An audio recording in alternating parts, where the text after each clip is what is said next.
Louvado seja nosso Senhor Jesus Cristo, para sempre seja louvado. Vamos dar continuidade então, meus irmãos, no livro do Apocalipse. Hoje a gente vai continuar as mensagens às igrejas, no capítulo 3, e passaremos então para o capítulo 4. Nós faremos os capítulos 3 e 4 do livro do Apocalipse. Rezemos juntos pelo sinal da Santa Cruz. Livrai-nos, Deus nosso Senhor, dos nossos inimigos, em nome do Pai, do Filho e do Espírito Santo. Amém. Vinde, Espírito Santo, enchei os corações dos vossos fiéis e acendei neles o fogo do vosso amor. Enviai-nos, ó Pai, o vosso Espírito, e tudo será criado, e renovareis a face da terra. Oremos. Ó Deus, que instruíste os corações dos vossos fiéis com a luz do Espírito Santo, fazei que apreciemos retamente todas as coisas, segundo o mesmo Espírito, e gozemos sempre de sua consolação, por Cristo Senhor nosso. Amém. Então, capítulo 3, começa com a mensagem a Sardes. Vai dizer: ao anjo da igreja de Sardes escreve: eis o que diz aquele que tem os 7 espíritos e as 7 estrelas. Os 7 espíritos de Deus e as 7 estrelas. Conheço as tuas obras. És considerado vivo, mas estás morto. Sê vigilante e consolida o resto que ia morrer, pois não achei as tuas obras perfeitas diante de meu Deus. Lembra-te de como recebeste e ouviste a doutrina. Observa-a e arrepende-te. Senão vigiarei. Se não vigiares, virei a ti como um ladrão, e não saberás a que hora te surpreenderei. Gente, a mensagem à igreja de Sardes é muito forte, não é? A mensagem à igreja de Sardes é muito forte. E nós precisamos ir nos colocando nessas mensagens e pensando se isso não pode caber na nossa vida também. Precisamos estar sempre fazendo esse exame de consciência, né? Vai dizer aqui, olha, conheço as tuas obras, és considerado vivo, mas estás morto. Tem muito zumbi andando por aí, gente, né? Tem muito morto-vivo andando por aí, né? Porque o salário do pecado é a morte, né? O salário do pecado é a morte. E a morte, não somente a morte física, né? E não somente também a morte eterna, mas a morte que começa agora, na alma. Uma morte que começa no coração, né? Uma morte que começa no interior da pessoa, que vai se entregando ao pecado. Então, o salário do pecado é a morte. Então, essa morte que começa a reinar nos nossos corpos pelo pecado, faz com que nós pensemos estar vivos, mas estamos mortos, né? É isso que a palavra vem dizer, de uma forma muito profunda, né? Vai dizer, ser vigilante e consolida o resto que ia morrer, pois não achei as tuas obras perfeitas. E aí a gente tem que parar e pensar assim, será que eu tenho almejado a santidade, a perfeição? A palavra de Deus diz, sede perfeitos, como o vosso Pai Celeste é perfeito. Sede santos, como o vosso Pai Celeste é santo. Então, para dizer para nós que essa precisa ser a nossa meta e que nós precisamos estar lutando com toda a força, com todo o empenho, com toda a dedicação, com toda a verdade, para que nós sejamos verdadeiramente santos, perfeitos como o Pai é, né? Então, nós precisamos ter essa luta diária. Vai dizer, pois não achei as tuas obras perfeitas diante de meu Deus. Lembra-te de como recebeste e ouviste a doutrina. Observa e arrepende-te. Então eu preciso observar aquilo que eu aprendi e eu preciso me arrepender, gente. Arrependimento precisa ser algo autêntico. precisa ser algo verdadeiro, não pode ser da boca para fora. Não adianta eu ir lá diante do padre, eu fazer a minha confissão e eu ali rezar o meu ato de contrição. Não adianta na missa eu rezar pedindo perdão a Deus se aquilo é da boca para fora, se aquilo não vai nas minhas entranhas, não é? Meu Deus, eu me arrependo de todo o coração de vos ter ofendido, porque sois tão bom e amável. Prometo com a vossa graça nunca mais pecar. Meu Jesus, misericórdia. A gente não reza o ato de contrição na confissão, quando a gente vai se confessar sacramentalmente? Quando nós vamos participar da Santa Missa, a gente não bate no peito e a gente não confessa diante dos irmãos e irmãs: pequei muitas vezes por pensamentos, palavras, atos e omissões, por minha culpa, a minha máxima culpa, não é? A gente se acusa diante de Deus, acusa a nossa consciência diante de Deus, a gente pede a Deus misericórdia. Senhor, tem de piedade de nós. Cristo, tem de piedade de nós. Senhor, tem de piedade de nós. Não é verdade? Nós precisamos, meus irmãos, ser autênticos naquilo que a gente fala. A gente tem que parar de ser falso. Continua aqui dizendo: observa e arrepende-te, se não vigiares, virei a ti como um ladrão, e não saberás a que hora te surpreenderei. O Evangelho não diz isso? Que o Senhor virá como um ladrão no dia em que menos a humanidade estiver esperando, Jesus vai voltar, né? E aqui quando diz como um ladrão, te surpreenderei, por quê? Porque se eu não estiver preparado, eu vou ser pego de surpresa. Se eu estiver preparado e ver o Senhor voltando em glória, aleluia! Mas se eu não estiver preparado, preparada, como é que nós faremos, gente? Não é? E continua dizendo: todavia tens em Sardes algumas pessoas que não contaminaram as suas vestes. Bendito seja Deus, porque tem gente santo. Bendito seja Deus. Não contaminaram as suas vestes, andarão comigo vestidos de branco, porque o merecem. Gente, tem gente dando a vida pelo Evangelho, pela santidade, e essas pessoas precisam ser eu e você, para termos a dignidade de andarmos com o Senhor de vestes brancas, não é? Vestes brancas, o branco na igreja que tem esse sentido da pureza, da santidade. Aqui em Apocalipse, daqueles que alvejaram as suas vestes no sangue do Cordeiro, nós precisamos ser este, gente. Não podemos nos dar o direito de andar com a roupa manchada, né? Pelo pecado. O vencedor será assim revestido de vestes brancas. Olha que maravilha. Jamais apagarei o seu nome do livro da vida e o proclamarei diante de meu Pai e dos seus anjos. Quem tiver ouvido, ouça o que o Espírito diz às igrejas. Isso também para que a gente pare e pense um pouco, porque a gente fica sempre se nivelando por baixo. Já reparou? Muitas vezes é aquela coisa assim: ah, mas todo mundo faz. Ah, mas isso é normal. Ah, mas é assim mesmo. Não, vamos olhar para aqueles que vivem vida de santidade, de radicalidade. Vamos olhar para aqueles que estão lutando até o sangue contra o pecado. Vamos olhar para aquele que não tem pecado em palavra. Você vê, a pessoa tem a palavra acertada, você não vê saindo um palavrão, uma piada suja da boca da pessoa, né? Aquela pessoa que vigia sobre as suas palavras, né? Aquela pessoa ali que vigia sobre seus atos. Você olha para a pessoa, você vê uma integridade na pessoa, né? E esperamos que essa integridade também aconteça no secreto da vida da pessoa, porque no secreto Deus vê, né? E os pensamentos da pessoa, isso aí muito com a gente mesmo, né? Porque quem conhece essas coisas, no final das contas, somos nós mesmos. Aquela consciência tranquila, né? Olha, eu tenho a consciência tranquila. Como é bom a gente poder dizer isso, né? Olha, eu tenho a consciência tranquila. Olha, não, eu tô com a consciência limpa. Não é bom quando a gente tem a possibilidade de dizer isso, né? Quando a gente tem o controle da própria vida, né? A gente tem esse autocontrole. Que coisa boa, né? Que coisa maravilhosa quando os frutos do Espírito são abundantes na nossa vida, quando a graça de Deus é abundante na nossa vida. Que grande graça isso é. E a gente tem que saber que existem referências para nós, existem homens santos, mulheres santas, né? Que galgaram um caminho de santidade, que são referência. Como na igreja de Sardes, né? que muitos ali viviam mesmo com as vestes manchadas, mas haviam aqueles que não se contaminaram, né?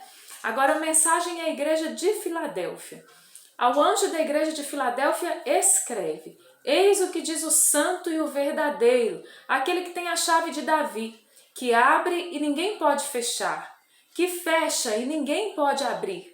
Conheço as tuas obras. Eu pus diante de ti uma porta aberta, que ninguém pode fechar, porque apesar da tua fraqueza, guardaste a minha palavra e não renegaste o meu nome. Ai, gente, a gente gostaria de ouvir aquilo que o Senhor diz à igreja de Filadélfia, não é? Eu espero que nós tenhamos a graça de ouvir o que a igreja de Filadélfia ouviu. Eu pus diante de ti uma porta aberta que ninguém pode fechar, né? Conheço as tuas obras, eu conheço as tuas obras. Então o Senhor olhar para nós e falar assim: olha, eu conheço as tuas obras. E apesar da sua fraqueza, porque apesar de você ser um ser humano fraco, limitado, você guardou a minha palavra. É possível, né? E não renegou o meu nome. Eu te entrego os adeptos da sinagoga de Satanás, desses que se dizem judeus e não o são, mas mentem. Nós já vimos isso ontem, né? Que existia ali no meio das igrejas esses judeus que se voltavam contra os cristãos, né? Eis que os farei vir prostrar-se aos teus pés e conhecerão que eu te amo, porque guardaste a minha palavra, a palavra de minha paciência. Também eu te guardarei na hora da provação. Aleluia! Aleluia! Porque guardaste a palavra da minha paciência, também te guardarei na hora da provação. Da hora da provação, que está para sobrevir ao mundo inteiro para provar os habitantes da terra. Ou seja, na última tribulação, na dificuldade, na luta, na dor, o Senhor vai guardar aqueles que são fiéis a Ele. Vai guardá-los. Venha em breve, conserva o que tens, para que ninguém tome a tua coroa. Farei do vencedor uma coluna no templo de meu Deus, de onde jamais sairá. E escreverei sobre ele o nome de meu Deus e o nome da cidade de meu Deus, a nova Jerusalém que desce dos céus, enviada por meu Deus, assim como o meu nome novo. Quem tiver ouvidos, ouça o que o Espírito diz às igrejas. Ao anjo da igreja de Laodiceia, escreve: eis o que diz o Amém, a testemunha fiel e verdadeira, o princípio da criação de Deus. Conheço as tuas obras. Olha, para a igreja de Filadélfia falou: conheço as tuas obras, e elogiou a igreja de Filadélfia. Vamos ver para a igreja de Laodiceia: conheço as tuas obras, começa do mesmo jeito, mas vai dizer: não és nem quente e nem frio. Oxalá fosses frio ou quente, mas como és morno, nem frio nem quente, vou vomitar-te. Não é, trocando aqui, né? Não é um grande pecador, não está com a vida enlameada no pecado, não é um pecador público, não é uma pessoa que não vai na igreja, que está afastado de Deus, que está afastado de tudo, que não reza. Não. O Senhor diz à igreja de Laodiceia: não és frio, não estás afastado, longe, estás no meio termo, igreja de Laodiceia. Nem frio e nem quente, também você não é fervoroso, também você não é fiel, também você não é justo, também você não é santo. Você vai à igreja, você comunga, você confessa, você até busca, você até reza o terço de vez em quando, você até faz obras de piedade, você até parece um bom católico, você até é reconhecido como um bom católico diante das pessoas. Mas você não é fervoroso, você não tem lutado até o sangue na luta contra o pecado, você não tem buscado o Senhor de todo o coração, você tem vivido uma vida mais ou menos, você é um pouco ali, um pouco aqui, você tem uma vida de pecado, mas você consegue manter ali, né, mais ou menos despistado, e você consegue manter a sua vida em Deus e tá bom. É isso que Deus está falando, é isso que o Senhor está dizendo para a igreja de Laodiceia, que Jesus está dizendo: olha, conheço as tuas obras, não és frio nem quente. Oxalá fosses frio ou quente, mas porque és morno, como és morno, nem frio nem quente, vou vomitar-te. vomitar-te. Oh, que palavra que é essa, hein? Quem é? Quando eu entrei para o grupo de jovens, a gente usava o termo cristão Raimundo. Nada contra os Raimundos, gente, que os Raimundos todos possam ir para o céu. Era só para fazer aí a rima. O cristão Raimundo, um pé em Deus, um pé no mundo. Você já escutou isso? No grupo de jovens, a gente, quando falava assim, é o cristão Raimundo, a gente já sabia, né? Cristão Raimundo, um pé em Deus, um pé no mundo. Gente, não dá para ser cristão Raimundo. Não dá para ficar com um pé em Deus, um pé no mundo. Não dá, gente. Não dá. Causa náusea a Jesus. E o Senhor ainda diz, vou vomitar-te. Vou vomitar-te. Pois dizes, sou rico, faço bons negócios, de nada necessito, e não sabes que és infeliz, miserável, pobre, cego e nu. Aconselho-te que compres de mim ouro provado no fogo, para ficares rico, roupas alvas para te vestires, a fim de que não apareça a vergonha da tua nudez, e um colírio para ungir os olhos, de modo que possas ver claro. Eu repreendo e castigo aqueles que amo. Reanima, pois, o teu zelo e arrepende-te. Presta atenção nisso, gente. Versículo 18. Aconselho-te que compres de mim ouro provado no fogo para ficares rico. Roupas alvas para te vestires, a fim de que não apareça a vergonha da tua nudez, e um colírio para ungir os teus olhos, de modo que possas ver claro. Olha só, que palavra maravilhosa. Vai dizer, eu repreendo e castigo aqueles que amo. Eu estou repreendendo e castigando você porque eu amo você, diz o Senhor. E porque eu não desejo que você se perca, porque eu não desejo que a sua alma se perca. Eu desejo a sua salvação eterna, por isso eu te corrijo. Reanima, pois, o teu zelo e arrepende-te. Reanima, pois, o teu zelo e arrepende-te. É o Senhor gritando nessa quarta-feira santa. Nós estamos na Semana Santa. O Senhor está gritando na quarta-feira santa. Reanima, pois, o teu zelo e arrepende-te. Eis que estou à porta e bato. Esse versículo tão conhecido, tão falado, tão comentado no mundo inteiro, mas que precisa ser guardado no coração e vivido. Eis que estou à porta e bato. Se alguém ouvir a minha voz e abrir a porta, entrarei em sua casa e cearemos, eu com ele e ele comigo. Eis que estou à porta e bato. O Senhor diz isso nessa quarta-feira santa. Eu estou batendo a porta do seu coração. Eis que estou à porta e bato. Presta atenção, o Senhor está batendo a porta do nosso coração, o Senhor está nos chamando à conversão, o Senhor deseja entrar no nosso coração e fazer morada. Entrarei em sua casa e cearemos, eu com ele e ele comigo, numa profunda comunhão. Ao vencedor concederei assentar-se comigo no meu trono, assim como eu venci e me assentei com o meu Pai no seu trono. Quem tiver ouvidos, ouça o que o Espírito diz às igrejas. Maravilha, gente. Esse início do livro do Apocalipse já é maravilhoso. Como eu disse, ele é maravilhoso inteiro, né? O que não é maravilhoso no livro do Apocalipse? Mas essa mensagem, essas mensagens às 7 igrejas, gente, é maravilha. É algo que pode nos chacoalhar, é algo que pode nos converter se nós verdadeiramente mergulharmos no nosso coração nessas mensagens. Não é? E agora a gente entra no capítulo 4. O capítulo 4 também, olha, fabuloso, maravilhoso. Depois disso, tive uma visão. Vi uma porta aberta no céu. Vamos entrar com São João nessas visões do Apocalipse e vamos deixar o Espírito Santo falar ao nosso coração, falar à nossa alma, nos mostrar realidades espirituais. Depois disso, tive uma visão. Vi uma porta aberta no céu.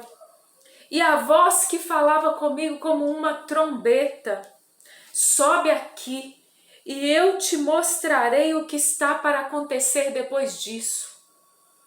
Que experiência maravilhosa, meu Deus de São João. Imediatamente fui arrebatado em espírito.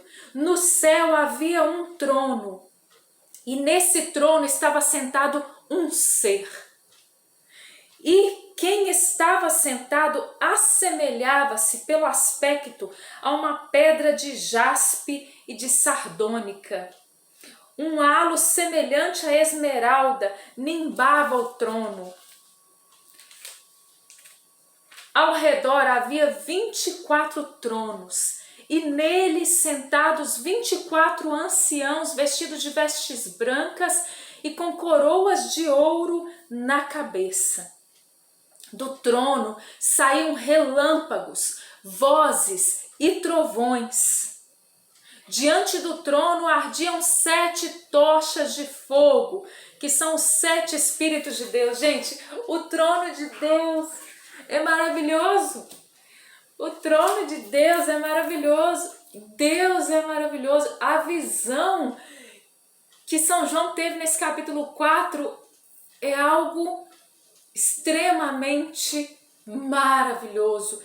É uma visão espiritual fenomenal, fenomenal. O trono de Deus, o próprio Deus, os anjos, o Espírito Santo, né? Aqui como essas tochas de fogo, né? É interessante, eu escrevi um pequeno livro e esse livro foi baseado em algo que o Senhor colocou no meu coração há alguns anos atrás. Uma campanha que nós fizemos, né, na Renovação Carismática aqui em Caeté, que o Senhor colocou naquele tempo ali no meu coração, que era a campanha Tocha Humana. E o Senhor dizia que Ele desejava que nós fôssemos tochas humanas, incendiados pelo Espírito. O nome do livro é Incendiados pelo Espírito, não é? E é interessante que essa visão de Apocalipse não foi por causa dessa palavra, né, a campanha, mas é interessante me deparar com essa palavra que diz que diante do trono ardiam 7 tochas de fogo, porque o nome da campanha foi Tocha Humana, ou seja, o Espírito Santo aqui, ele aparece nessa visão como tochas de fogo, né? 7 tochas de fogo, esse Espírito, né?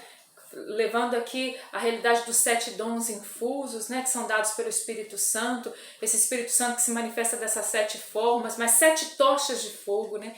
Do mesmo jeito que o Espírito Santo é uma tocha de fogo aqui, nós também somos chamados a sermos tochas de fogo, a incendiar o mundo pelo Espírito, né?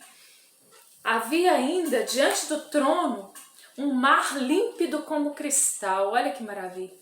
Diante do trono e ao redor 4 animais vivos cheios de olhos na frente e atrás. Olha só que interessante. O primeiro animal vivo assemelhava-se a um leão, o segundo a um touro, o terceiro tinha o rosto como de um homem e o quarto era semelhante a uma águia em pleno voo. Você que mora aqui em Caeté, você tem a grande graça de morar em Caeté.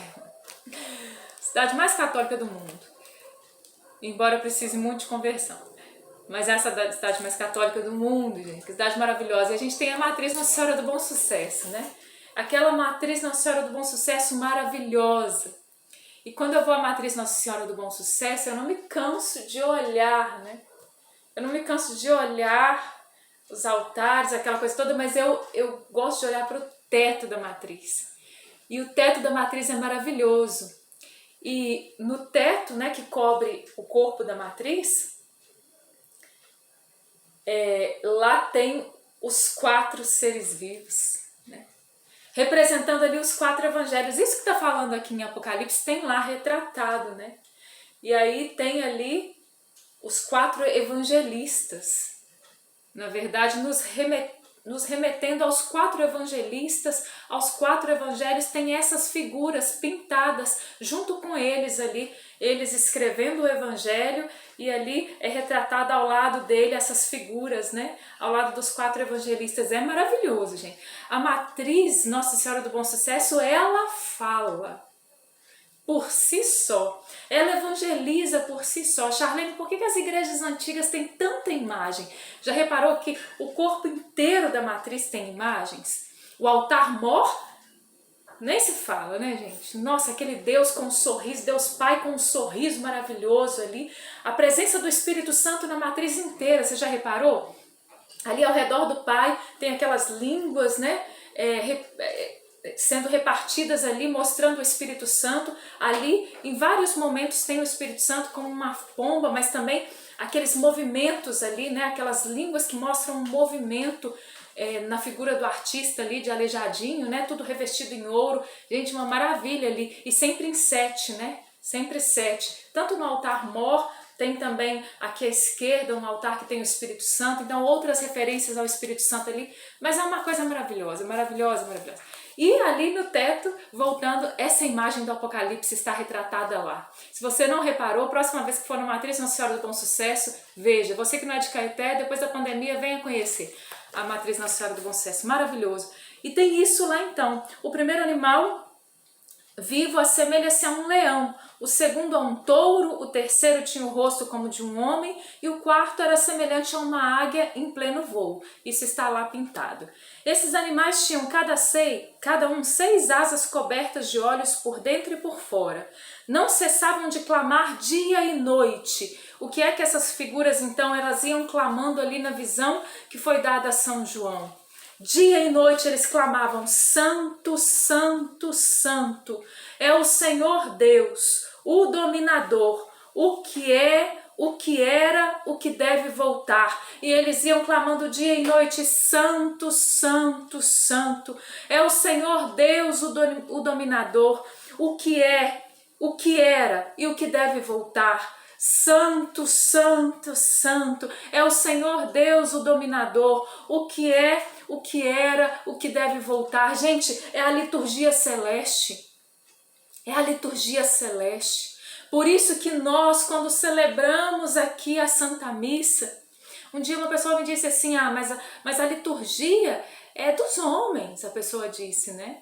Tenho que dizer uma coisa, gente, a liturgia que nós celebramos na Santa Missa, ela é a liturgia terrestre, realmente.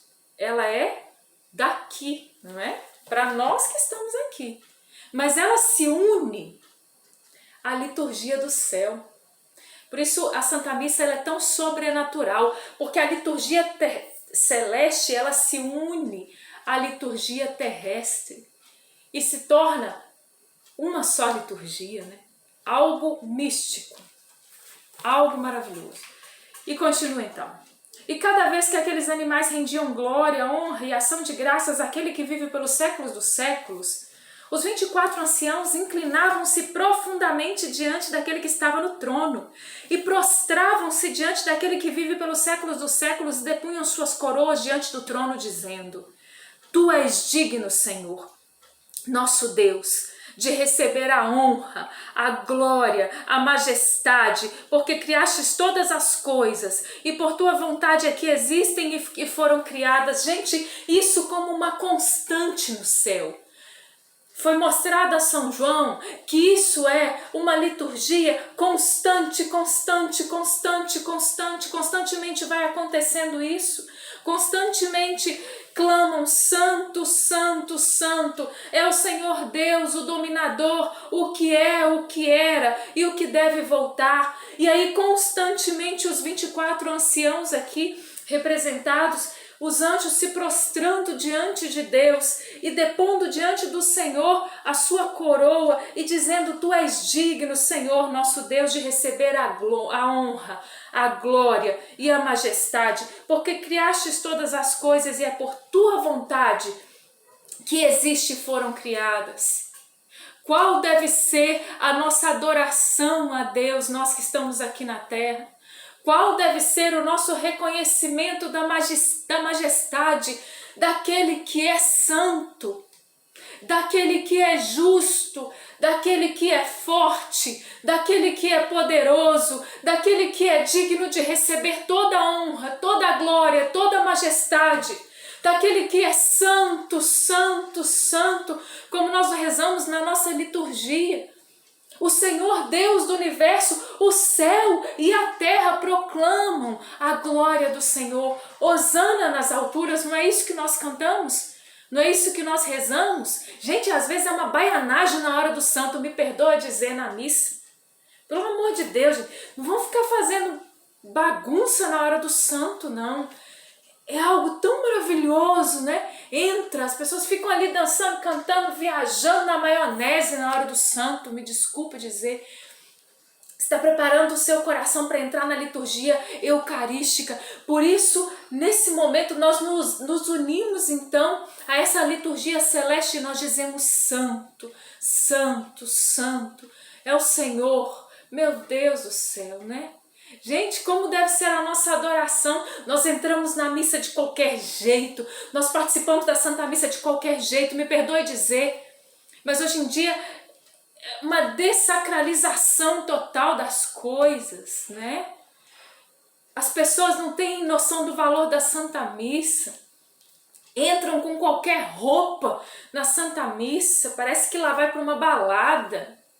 Entram de qualquer jeito na Santa Missa, entra com o coração sujo na Santa Missa, entra, não sabe o valor da Santa Missa, nunca participou de uma missa direito na vida, participa da missa de qualquer jeito, acha que ali tem pão e vinho, não acontece a transubstanciação, que ali não tem a presença real de Jesus na Eucaristia, não entende o valor do sacramento, não entende o valor de participar da Santa Missa, de se colocar diante do altar do Senhor, não entende o valor de comungar, não entende a necessidade de comungar com uma vida santa, de comungar tendo se confessado, de ter lavado o coração, não entende o valor de nada, não entende o valor de nada e participa de qualquer jeito, e comunga de qualquer jeito, e entra de qualquer jeito e sai de qualquer jeito da Santa Missa.